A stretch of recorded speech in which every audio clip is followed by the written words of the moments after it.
Halo, apa kabar? Assalamualaikum warahmatullahi wabarakatuh. Senang sekali kita ketemu lagi di awal pekan. Ini hari Senin di tanggal 2 Hmm. Desember 2024. Seperti biasa, Anda kembali dalam perbincangan membaca berita di balik berita off the record. Beritanya bisa Anda baca di mana-mana, tapi konteksnya, behind the scene-nya Anda akan dapatkan hanya di sini. Bersama kami, saya Hersbuno Arif. Dan saya Agi Beta, senang sekali menjumpai Anda kembali pada hari ini, awal pekan. Semoga kita selalu bersemangat ya Mas Irsu. Yes, oke. Bagi walaupun ini sebenarnya kalau kita mulai awal pekan ini kan perbincangannya berita akhir pekan lalu ya, tapi tetap aja beritanya rame banget ya akhir pekan lalu ya, Mbak Agi ya. Ya, Apa aja itu Mbak Agi? betul. Ya, ini berita tentang The Economist, yaitu Hmm, sebuah media harian, apa namanya, mingguan begitu ya, hmm. yang sangat terkenal, memiliki sejarah panjang gitu yang dinilai itu menghina Prabowo begitu Mas Hmm, Ersu, karena hmm. dia memang mengkritisi apa yang dilakukan Prabowo ketika kemarin melakukan kunjungan ke berapa negara, 6 negara kalau tidak salah ya, dan kemudian itu Negaranya sih dinilai dia cuman negaranya saya kira 4 ya, tapi yang lain kan pertemuan ya pertemuan-pertemuan multilateral ya. multilateral, Iya, ya, oke. Itu ke Inggris pertama, ke Cina dulu, ke Inggris, terus ke Amerika, ke baru ke Peru, Peru, ke Brasil, dan terakhir Uni Brazil, Emirat Arab. Jadi kelihatannya yang iya, dipersoalkan oleh The Economist ini adalah kunjungan ke Amerika, ke Inggris, Cina, iya, dan kemudian ke Amerika itu ya Mbak Agi ya, ke dan Amerika, juga betul. teleponan Mhm, Pak Prabowo dengan Presiden terpilih Amerika Serikat Donald Trump. Itu ya yang mhm, dimasalahkan. Oke, yes. iya. Hmm. Mhm. Yang lain Terus itu yang di lain luar lagi, itu? Hmm? ya, yang lain lagi ini masih rame ini soal kantong Gibran. Ini bukan Oh. kantong Doraemon ya, tapi kantong Hmm, Gibran yang berisi oke. sembako-sembako itu dan yang bertuliskan bantuan Wapres Gibran. Ya, ya. Ini bahkan ada pengamat juga yang mengatakan bahwa ini perlu dipersoalkan gitu Mas Edsu, Mm-mm, karena mm. kalau tidak ini akan terjadi selama 5 tahun ke depan gitu. Dan Iya, eh, iya, ini semacam apa ya, penyelundupan kata-kata atau semacam korupsi politik kan seperti itu. iya. Jadi Emang duit lu gitu ya, kata kata netizen kan begitu ya. Wapres Gibran lagi namanya begitu ya disebutkannya ya. Hmm, ya, betul, aduh, ini tidak iya. memberi contoh yang baik Iya, sama tapi sekali ya. Jadi, bukannya kita nggak kaget kita Mbak sebenarnya kalau seperti itu kan kita sudah omongin bolak-balik. Sebenarnya ini semua digunakan untuk kampanye kan, dia sejak hari betul, pertama itu sudah mhm, kampanye gitu. betul, betul, dan mengikuti apa yang dilakukan oleh bapaknya, begitu kan ya Mas Hersu. Iya, Jadi, kan. kalau dulu Pak Jokowi itu kalau tidak salah kantongnya tuh berwarna merah putih, kemudian ada tulisan bantuan Presiden Jokowi, begitu kan. Mm-mm, Sementara mm-mm, kalau ini gambarnya gambar Wapres, mm-mm. Istana Wapres, begitu Istana kan. Jadi Wapres gambar ya. sebagai simbolik begitu. Iya, tapi kan ini nggak ada yang salah saya kira Mbak, kan kalau ada kan pepatah bahwa buah apel tuh nggak jatuh jatuh nggak jauh dari pohonnya. Masa ada buah apel itu jatuhnya dari pohon kesemak, kan nggak mungkin juga gitu. Hmm, iya, kalau yang ini bukan Hmm, buah jatuh nggak hmm. jauh dari pohon ya, ini Apa itu? buah jatuh sepohon-pohonnya. Jadi Oke, musibah, musibah. ini, aduh, musibah Iya, betul ini ya kalau kita iya kalau buah mendapatkan. satu pohonnya semua jatuh itu kan orang yang di bawahnya bisa ketimpe itu mati. Oke, mari kita mulai dari mana dulu? Yang soal Pak Prabowo ya, atau yang mana? Iya, iya. Iya, saya waktu Nah, itu memang soal feelingnya ya kan, saya lihat memang selain judulnya, kemudian ilustrasi dari artikel itu ya yang mungkin dianggap iya, cukup menghina, karena betul. di situ digambarkan Pak Jokowi itu Pak Prabowo itu seperti anak kecil gitu yang kemudian menengok Mhm, kiri kanan semua yes sir gitu-gitu kan waktu itu ya. Iya. Oke. betul. Hmm, Mhm. Iya ya, jadi ini artikel sebetulnya sudah dimuat hari Kamis kalau tidak hmm, salah ya oleh hmm, The Economist. Tapi kemudian ini menjadi rame begitu, terutama di media sosial, Mas Hersu menjadi hmm, percakapan. hmm, Dan juga karena The Economist ini mengunggah di berbagai platform media sosialnya. Jadi selain di X, dia juga mengunggah di Facebooknya dengan caption yang berbeda-beda begitu ya. Ini menarik sekali. Jadi apa namanya, misalnya yang ada di caption yang ada di X begitu ya, di situ dia menulis It is never clear whether Prabowo Subianto bla bla bla begitu ya. Kalau seandainya kita terjemahkan itu terjemahan bebasnya ya, bahwa tidak pernah jelas apakah Prabowo Subianto Presiden Indonesia itu bersungguh-sungguh dengan perkataannya. Karena mungkin ini terjemahan saya sendiri dalam kurung ya, karena mungkin ingin menyenangkan orang atau pihak lain yang menjadi lawan bicaranya. Tapi di ekonomis memakai kata counterparts. Counterparts itu kan orang yang menjadi yang teman kita berkata atau berdiskusi dalam hal ini Prabowo menelpon dengan Donald Trump gitu Hmm, ya. hmm, Nah, dan dikatakan oleh The Economist karena ingin menyenangkan itu tadi, dia cenderung berkata sesuatu di mana orang-orang itu ingin mendengar atau hmm, orang yang diajak berbicara itu ingin mendengar. Dan namun meskipun ia tidak melakukan tawar-menawar gitu ya, tawar-menawar yang sulit gitu, tapi sulit dijabarkan atau dijelaskan. Mungkin maksudnya adalah sulit dijelaskan apa maksud dibalik hal tersebut begitu, karena hanya Prabowo sendiri yang tahu hmm, kenapa dia di sini ada ilustrasi dari The Economist di mana ada berapa nih? Satu, dua, tiga, empat, lima, enam, sir, begitu kan? hmm, Dengan gambar seseorang memakai baju resmi begitu yang bersikap tegak gitu kan. Kalau sir itu artinya menghormati kepada sangat hormat kepada orang yang diajak berbicara. hmm, Begitu juga yang ada di FB. Saya membuka FB-nya nih Mas Hersu. hmm, hmm, hmm. FB dari The Economist dia mengatakan The Indonesian President Six Country World Tour ini diterjemahkan saja. Kunjungan Presiden Indonesia ke 6 negara menunjukkan seseorang yang sangat membutuhkan atau desperate. Kadang-kadang orang juga menggunakan kata desperate untuk putus asa begitu ya. Orang yang sangat membutuhkan persetujuan dari negara sahabat yang dikunjungi, kurang lebih begitu. Terus kemudian karena dia menggunakan counterpart ya di sini kata-katanya. Dan kemudian juga ini saya baca dari ulang aja ya. Kunjungan Presiden Indonesia ke 6 negara menunjukkan seseorang yang sangat membutuhkan persetujuan dari negara dari counterpartnya atau negara sahabat yang dikunjungi, terlalu percaya diri pada kemampuan sendiri dan kurang mendapat bimbingan dari para penasihat pemula. Nah, penasehat pemula ini mungkin kita bisa terjemahkan tidak selalu itu adalah presiden sebelumnya Pak Jokowi, tapi setidaknya adalah para politikus yang sudah lebih apa ya, yang sudah lebih wise begitu, atau yang sudah lebih dahulu menjabat begitu sebagai advisor dari Pak Prabowo. Jadi dinilainya seperti itu ternyata Mas Hersu. Dan di ekonomis ini kenapa kita soroti? Mungkin kalau seandainya yang mengunggah berita atau membuat berita atau artikel semacam ini bukan di ekonomi sebuah harian terkemuka dari Inggris gitu yang memiliki sejarah panjang puluhan tahun, mungkin kita ignore saja, Hmm, baik saja ya, begitu kan. Tapi karena ini The Economist dan The Economist ini memiliki catatan dan termasuk ramah kepada Pak Prabowo ini.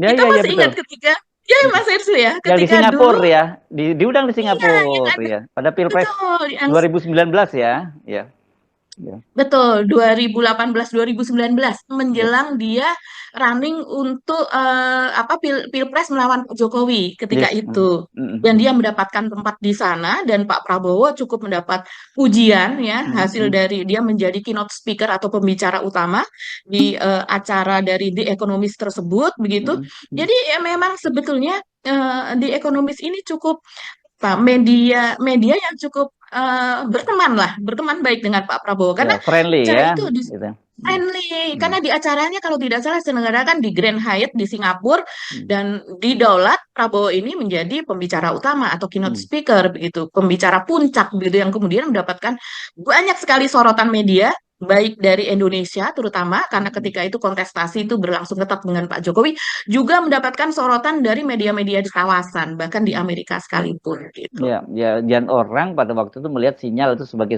sebuah dukungan gitu ya kan Mbak Agi ya. Iya, Hmm, betul, iya, ya, iya, betul ya, sekali. ya, makanya Mhm, mengagetkan kalau sekarang dia membuat artikel itu. Tapi sebenarnya juga Pak Prabowo ini kan sempat mengundang perhatian publik juga, dan juga mhm, di kalangan di Amerika ini berkaitan dengan kunjungannya kan seperti saya sebut tadinya dengan bertemu dengan Jinping yang pertama, dan di situ mhm, ada kesepakatan untuk join semacam joint agreement gitu ya antar betul. untuk Laut Mhm, Cina Selatan kan ini ada mhm, konflik berkaitan Nine Dash Line ya, 9 garis putus ini klaim mhm, Cina betul. yang dipersoalkan oleh negara-negara di sepanjang Laut Cina Selatan, Indonesia, Mhm, Filipina, Vietnam dan Filipin. beberapa Malaysia dan Mhm, sebagainya itu mempersoalkan itu dan tidak mengakui Nine Dash Line, klaim iya. Nine Dash Line itu ya, dan Mhm, apa internasional juga tidak mengakui klaim Cina itu. Tapi kan dalam pertemuan betul. itu Pak Prabowo kemudian kita menyepakati untuk mengesampingkan dulu persoalan-persoalan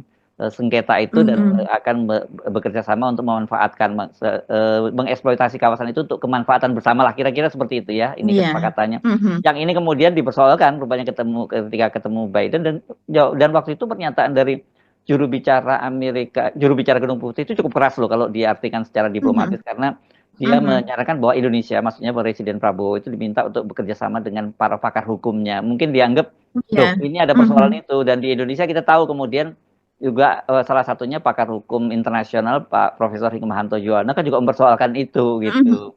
Nah, Betul. dan setelah itu Betul. kemudian Departemen Luar Negeri memberikan pernyataan yang berbeda dengan Mhm. sebelumnya, seolah-olah menganulir perbicaraan antara Pak Jokowi dengan Biden itu gitu loh Mbak. Iya, iya, Mas Ersu. Jadi memang kalau kita melihat artikel dari The Economist itu, artikelnya tuh cukup tajam gitu. Bukan Hmm. cukup ya, malah tajam dan keras gitu, Mas Ersu. Kalau Hmm. kita Hmm. melihat, karena dia menyorot secara langsung begitu, bagaimana Pak Prabowo ini, eh, ya itu tadi tidak tahu maksud yang sebenarnya dari Pak Prabowo, tapi dia itu ingin menyenangkan lawan bicaranya gitu. Hmm. Kalau saya melihat ini karena juga Pak Prabowo kan membutuhkan bantuan dari Cina ya Mas Hersu. Iya. Ketika itu dia membicarakan soal makan siang bergizi yang sekarang Hmm. menjadi makan siang yang lebih di apa namanya harganya lebih di biayanya Diturunkan jauh lebih size-nya. murah Hmm. Hmm. diturunkan Hmm. size-nya downsize seperti itu begitu Hmm. yang padahal sudah meminta bantuan dari luar juga begitu kan.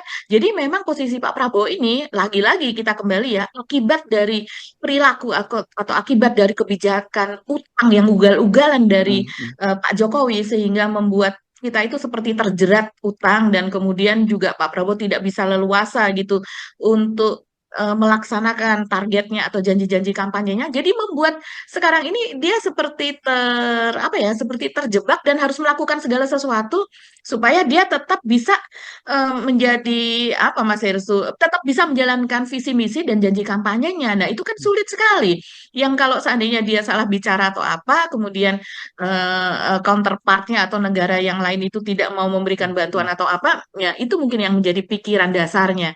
Nah, inilah yang kemudian oleh The Economist itu diolah menjadi seolah-olah Prabowo ini desperate. Tapi Hmm. mungkin juga bisa jadi nggak seolah-olah, bisa jadi juga emang desperate Iya. beneran begitu ya. Iya kan, iya karena kan Mhm. kalau waktu itu ada komitmen katanya dari Jinping juga akan membantu untuk program makan Betul. siang dan waktu itu juga banyak dipersoalkan Mhm. loh. Keurusan sampai makan Mhm. siang aja sampai dibantu oleh negara lain itu kan Iya, memalukan pada waktu itu betul. ada yang mengomentari seperti itu. Memalukan. Tapi sebenarnya Mhm. situasi semacam ini ya, sudah Mhm. kita duga jauh-jauh hari sebelumnya ya Mbak Agi Betul. bahwa sebenarnya Mhm. bukan hanya Pak Prabowo, siapapun kemarin kandidat Pilpres kemarin yang memenangkan Pilpres akan menghadapi situasi yang Mhm. dihadapi oleh Pak Prabowo saat Mhm. ini. Ya Iya, kan?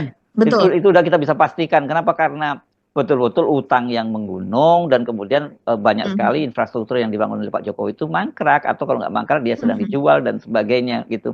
Nah ini ya akhirnya membuat jangan kalau kemarin-kemarin kan Pak Prabowo itu sempat memfreeze ya untuk anggaran Mhm. anggaran infrastruktur yang baru dan sebagainya. Mhm. Oke, itu kita bisa pahami kan begitu.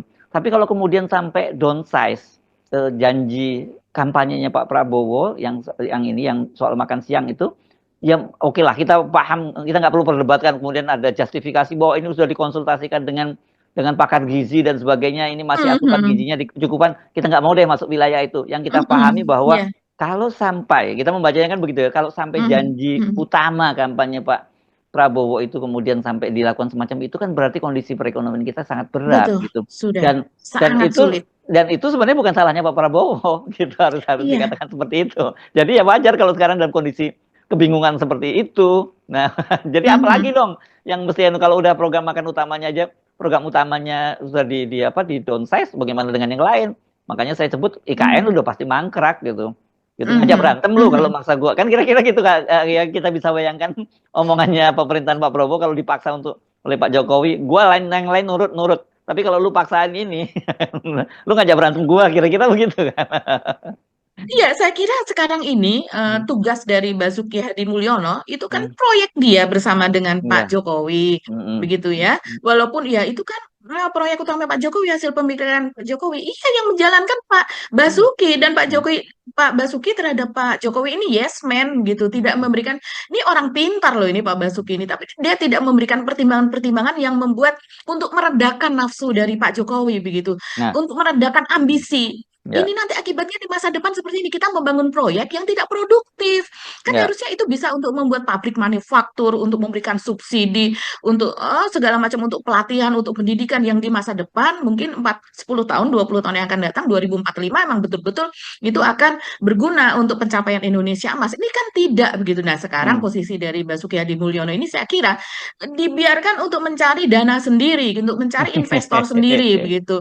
Yang kemarin pun sulit, Hmm, padahal dibantu oleh demikian banyak orang begitu ya. hmm, hmm, Nah, sekarang ini dia sebagai pelaksana di lapangan. Nah, dia hmm. harus mencari sendiri. Sebelumnya kan dia bukan pencari investor begitu kan Mas Pokoknya Hersu. dia Itu ngabisin duit APBN tidak, aja ya, bangun-bangun APBN gitu duit ya. APBN aja Nah, nih, nah, yang ini, yang itu, yang ini, yang hmm, itu. Yang sementara dari PPATK mengatakan itu proyek-proyek infrastruktur itu sekitar 36,6% itu ya lari ke dananya itu ya, dikorupsi, lari iya. kemana-mana Iya begitu ya. kan. Tapi Nah, kalau kita bukan kembali hanya lagi. Pak ini Mbak, bukan hanya Pak Basuki dong Mbak.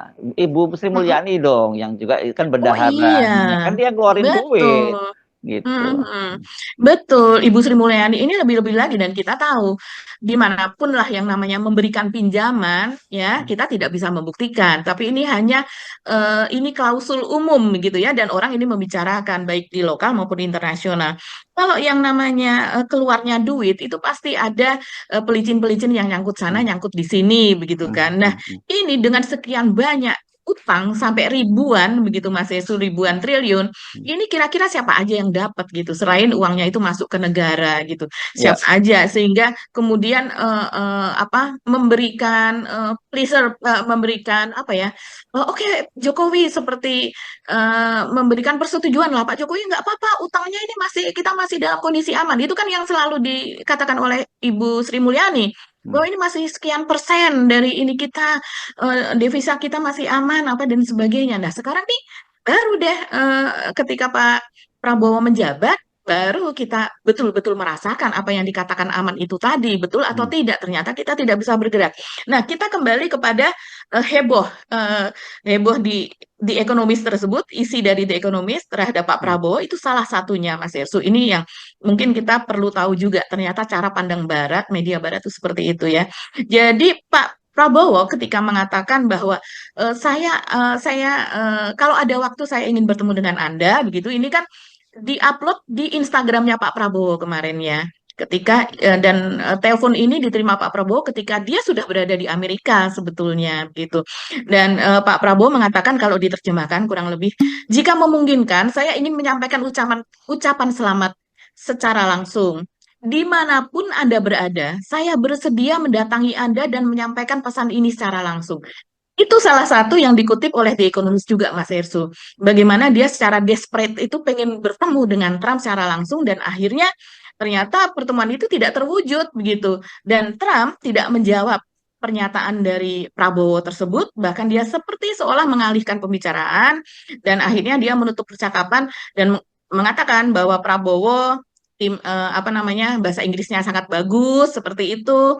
Terus kemudian Prabowo juga mengatakan bahwa timnya akan terus menjaga hubungan dengan Jared Kushner, ini mantan penasihat senior Presiden Amerika yang sekaligus menantu dari Trump gitu. Dan kemudian Trump juga secara basa-basi mengatakan bahwa ya anytime kalau seandainya ada sesuatu silakan menghubungi saya karena Anda memiliki nomor saya, kurang lebih begitu.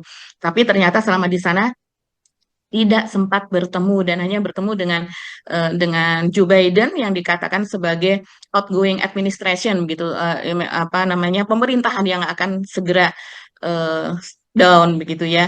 Jadi ya ini olok-olok itu Mas Ersu, kalau saya lihat ini memang Pak Prabowo sepertinya dulu kita mengenal Pak Prabowo sebagai seseorang yang tegas, kemudian sebagai seseorang yang eh, tidak basa-basi mengungkapkan sesuatu itu secara langsung yang kita melihatnya sebagai sesuatu yang keras gitu ya, gas keras gitu. Tapi memang kalau saya melihat belakangan ini apalagi setelah menjadi menteri dari Pak Jokowi, ada kecenderungan Pak Prabowo ini kadang-kadang tegas memperlihatkan sifat aslinya, tapi kadang-kadang ya seperti ini begitu yang kalau orang Jawa bilang itu kayak nyelondoh gitu ya. Kayak demi untuk mengambil hati dia akan menyetujui apapun yang dikatakan oleh lawan bicaranya, termasuk menyetujui ya kita lihat berkali-kali apa yang dikatakan oleh Pak Jokowi, memuji Pak Jokowi berkali-kali, yang pujiannya itu sudah di luar nalar kalau menurut kita, seperti Pak Jokowi sangat sukses dalam pemerintahan ini, Pak Jokowi adalah contoh, Pak Jokowi presiden terbaik apa dan sebagainya itu yang kita mendengarnya saja ya mohon maaf itu muak begitu kan karena apa yang terjadi itu apa jauh dari apa yang kenyataan yang terjadi begitu Mas Herso. Oke, jadi ini kan kemudian kan ada penjelasan dari bantahan dari Istana, Mbak Ju. Nah, kemarin kan kita membahas ini sebenarnya perannya dari kantor komunikasi presiden ini apa sih gitu. Terlalu banyak orangnya dan apakah Hmm. mereka punya linkage dengan Pak Prabowo. Tapi sekali ini kelihatannya berperan ya kantor komunikasi presiden karena itu menjelaskan itu ya. Iya, ya setidaknya mereka harus menjelaskan lah. Orang udah digaji kan, udah dibayar begitu. Dan dari Hasan Asbi dia mengatakan bahwa semoga media-media Indonesia atau media Hmm, lokal di sini hmm, itu tidak ikut-ikutan gitu. hmm, Karena itu hmm, adalah di ekonomis itu terperangkap cara pandang Barat ya. Kurang lebih dia mengatakan cara pandang yang biner. Cara pandang nah, biner itu adalah hmm, kalau kita bersekutu dengan Amerika maka kita memusuhi Cina. Kalau kita hmm, bersekutu dengan Cina maka kita hmm, hmm, memusuhi Amerika gitu kan. Tapi hmm, sesungguhnya tidak begitu juga. Presiden kita yang dahulu juga bersahabat dengan semuanya hmm, hmm, gitu. Tidak hanya Pak Prabowo sekarang, hmm. di zaman Pak Harto juga merangkul semuanya, Mas Iya, iya, Hersul iya, iya. begitu. Dan memang Mhm. kan disebutkan bahwa diplomasi Indonesia itu kan bebas non aktif dan itu artinya Betul. apa mendayung perahu di antara karang-karang ya Mhm. kan gitu selalu disebutkan Betul. seperti itu ya. Memang Mhm. bahaya mendayung perahu di antara dua karang itu aja itu sangat berbahaya gitu. Jadi memang Iya. disitulah tantangannya diplomasi kita gitu. Yang tapi yang Mhm. saya sarankan, saya sayangkan mengapa kemudian jawabannya nggak diplomatis ya, kenapa terus kemudian Iya, menyalahkan media malah menyalahkan menyalahkan betul. media itu yang menurut saya kok Mhm. kurang pas cara berkomunikasinya kan gitu. Mestinya kan lebih menjelaskan dengan hal yang bisa dialihkan, bisa dijelaskan sebenarnya reasonnya apa dan sebagainya itu jauh lebih lebih elegan ketimbang kemudian menyalahkan The Economist karena seperti Anda sebutkan tadi Pak, Mhm. The Economist itu dikenal selama ini cukup bersahabat dengan Pak Prabowo gitu. Betul, betul. Barangkali kalau misalnya didekatkan dengan kita, cara Pak Prabowo itu kan orang yang sopan, misalnya Mm, seperti mm. itu, gitu. Ya, ya. Dan Mm, kemudian dipadankan, kita mencari saja, gitu kan, mm, cara-cara kita ngeles kan begitu. mm, Cari orang lain yang juga dipanggil Sir oleh Pak mm, Prabowo. Pak Prabowo nggak hanya ke Donald Trump kok. mm, Misalnya dia bertemu mm, dengan Perdana Menteri mana, taruhlah, mm, terus mm, kemudian bertemu dengan siapa, begitu dia juga pakai Sir, walaupun kadang apa usianya sama dengan Pak Prabowo terus mm, atau bukan kepala negara tapi dia mengagumi dia juga ngomong mm, ya. itu kan lebih diplomatis kalau Iya, misalnya atau seperti Pak itu. Prabowo kan suka bercanda orangnya. Kan memang suka guyon ya Pak Prabowo ya. Betul, Bisa betul, seperti itu. betul. Ya, ya, ya, ya, ya, oke lah. Oke, tapi Iya. realitasnya mau dibantah di sini persoalannya kan itu Mhm. media The Economist itu adalah media yang sangat berpengaruh di Inggris dan Iya, itu para pengambil keputusan betul. membaca The Membaca The Economist. Economist. Jadi ini Mhm. kalau dari sisi diplomasi memang sudah terjadi semacam apa ya termasuk kerusakan gitu ya the damage Mhm. was done gitu. Jadi yang mestinya harus Mhm. dilakukan langkah-langkah perbaikan. Memang ini situasinya selalu seperti itu yang Anda sebutkan dilematis ini antara Cina yang ini junior superpower yang ingin dia tumbuh Iya. menjadi kekuatan besar Mhm. dunia dan kemudian dengan Amerika yang selama ini realitasnya ya dia masih menjadi superpower di dunia dan kita ingat kan pidatonya Pak Prabowo sebenarnya waktu itu pernah menyatakan sebelum terpilih jadi presiden dulunya yang dia kan menyatakan bahwa Mhm. dia itu sangat Mhm. sangat apa senang mencintai Barat gitu tapi Baratnya yang nggak mencintai Mhm. Indonesia Betul, kan pernah betul. seperti itu kan pernyataannya Iya, iya. Pak Prabowo Mhm. dari situ aja kan melihat ya pasti kan mereka juga mencatat itu diplomat diplomatnya Amerika kan gitu.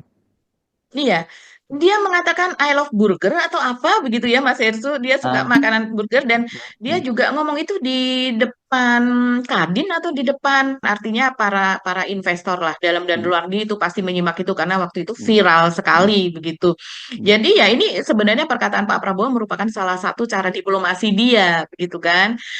Ya tapi diplomasinya itu mungkin kurang pas dan kemudian ketika narasi atau kalimat Pak Prabowo itu dikritisi oleh para pengamat atau netizen gitu ya, netizen kalau di X itu pinter-pinter gitu ya, dikritisi kemudian terjadi percakapan atau dari buzzer itu malah justru menjawabnya itu dengan sesuatu yang menurut saya juga eh, tidak kontekstual gitu. Dijelaskan saja gitu Mas Hirsu. Dan sekarang ketika dari The Economist mengatakan hal tersebut, maka kemudian ya para apa namanya netizen itu juga seperti ini misalnya ya.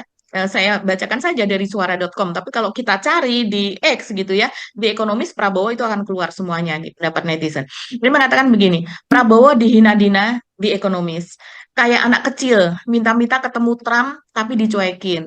Komen desperate for approval nggak sesuai janji kampanye yang katanya akan berani dan tegas terhadap kekuatan asing. Kemudian ada lagi mengatakan, poinnya ada di kalimat akhir. Prabowo terkadang nggak paham dengan apa yang dia ucapkan. Dia ngomong hanya untuk nyenengin orang saja, nggak benar-benar memahami dan mengimplementasikan apa yang dibicarakan.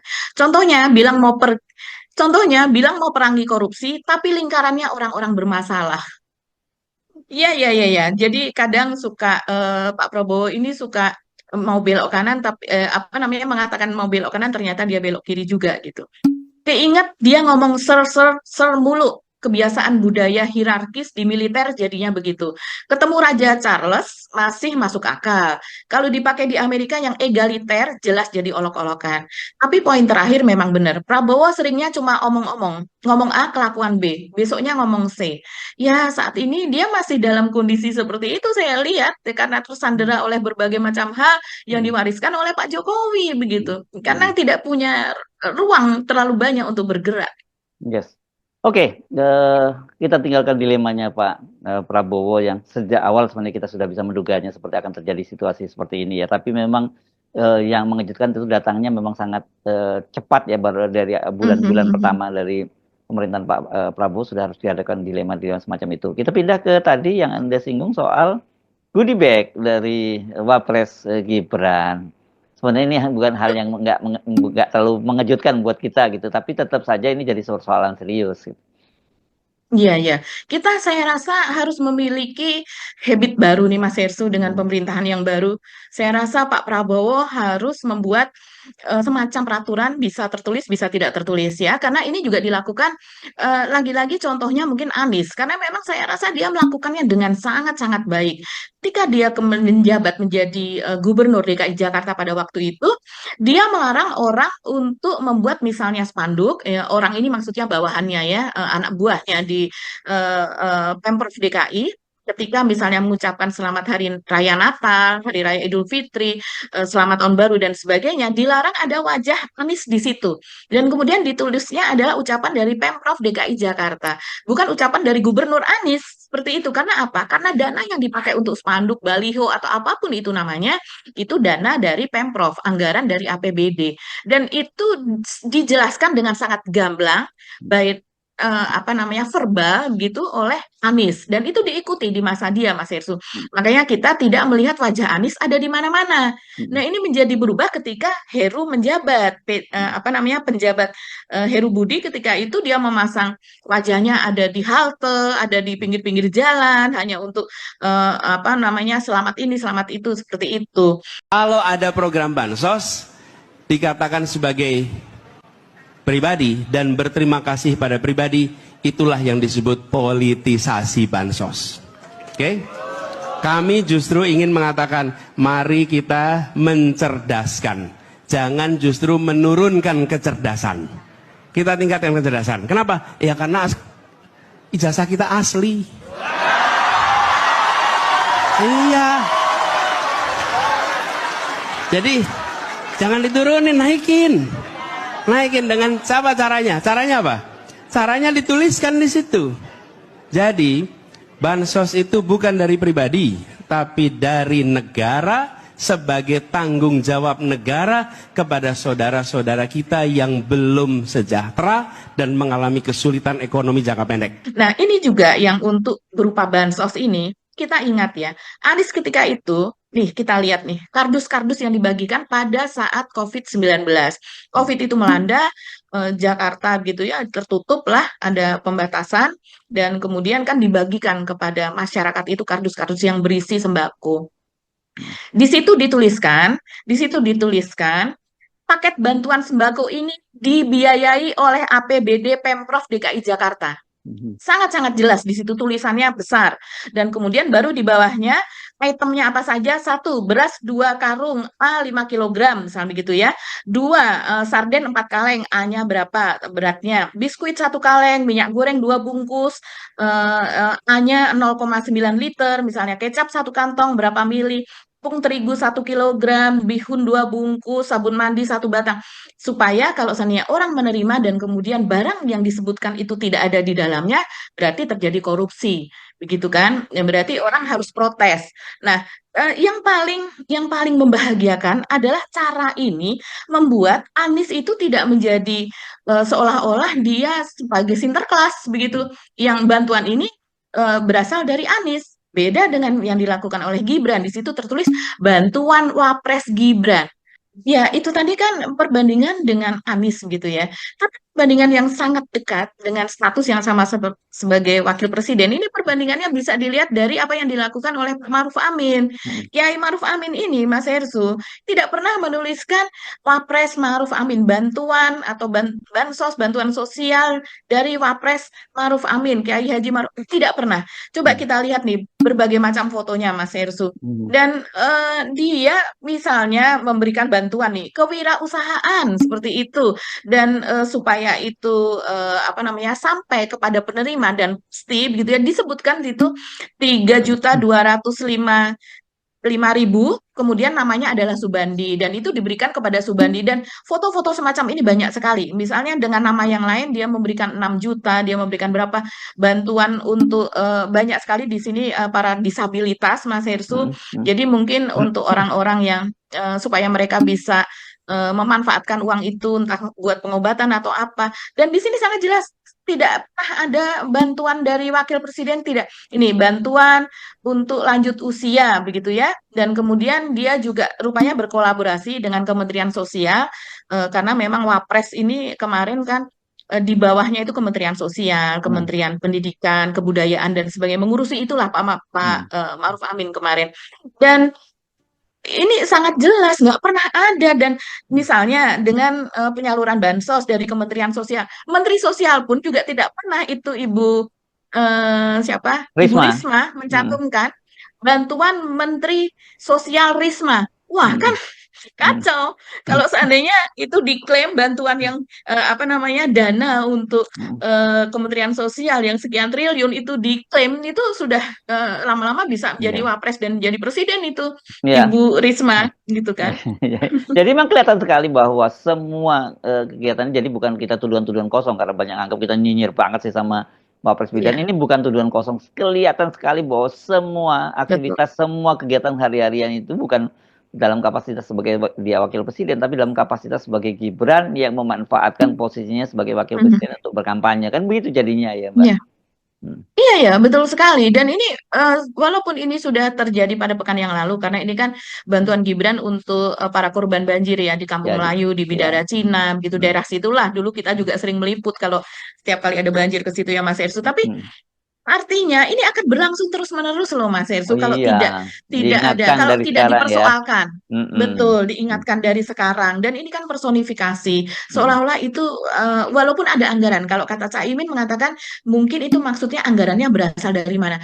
Anggaran apapun, anggaran kementerian, anggaran presiden, anggaran wapres, itu tetap saja anggarannya berasal dari APBN, yang berasal dari kita, pajak Mas Hersu, saya penonton off the record dan semuanya yang tidak layak kalau itu dipersonifikasi menjadi ada nama di situ begitu. Boleh dibantah katanya. Menteri Oh, ya boleh dibantah. APBN kan bukan hanya soal dari penerimaan negara, tapi juga dari utang. Loh, utang yang bayar juga kita nanti. juga kita yang bayar. Bahkan ini ketika ditanyakan kepada kantor komunikasi presiden, itu katanya sudah ada jawaban dari salah satu jubir yaitu Prita Laura yang dia mengatakan bahwa ini tidak cukup substantif lah untuk dibahas atau untuk diberikan jawaban. Ini sangat-sangat substantif. Ini berkaitan dengan 2029. Anda sebagai mantan jurnalis ini diberitakan oleh Metro TV loh, kan Anda bertahun-tahun ada di Metro TV. Kalau Metro TV memberitakan ini artinya ini adalah berita yang signifikan, yang layak untuk dibahas, untuk didiskusikan, dan kita harus mempercakapkan ini terus-menerus karena ini memang nggak kredibel amat ya Mas Hersu cara berpikirnya, numpang kampanye dengan pakai uang rakyat, tapi untuk membesarkan nama dia sendiri. Sampai komika seperti Panji pun juga mengatakan ini kok jadi seperti kayak branding sendirian gitu ya. Tapi masih lebih layak kalau seandainya misalnya ini bantuan presiden begitu ya.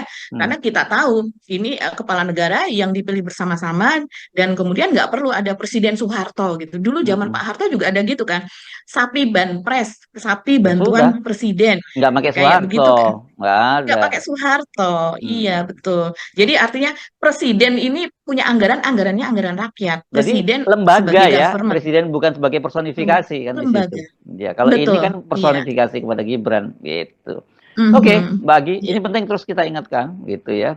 Kalau sampai terus berlanjut, ya kita semakin paham loh untuk apa kita membayar dia sebagai memilih dan membayar dia dan kemudian digunakan anggaran negara untuk kepentingan dia pribadi lagi. Ini memang betul-betul keterlalu gitu ya Mbak Agi. Yes. Setuju. Oke, Mbak Agi, kita ketemu lagi insya Allah besok ya. Tetap sehat, tetap semangat, dan jangan pernah berhenti mencintai Indonesia. Dan salah satunya, kalau peran kita adalah terus mengkritisi hal-hal yang mustahil yang dilakukan oleh pemerintah, khususnya wabil khusus Gibran Rakabuming bin Mulyono. Oke, sip. Yes. Yuk, saya Hersbun Arif. Dan saya Agi Beta, terima kasih atas perhatian Anda, tetap salam 0%. Wassalamualaikum warahmatullahi wabarakatuh. Waalaikumsalam warahmatullahi wabarakatuh.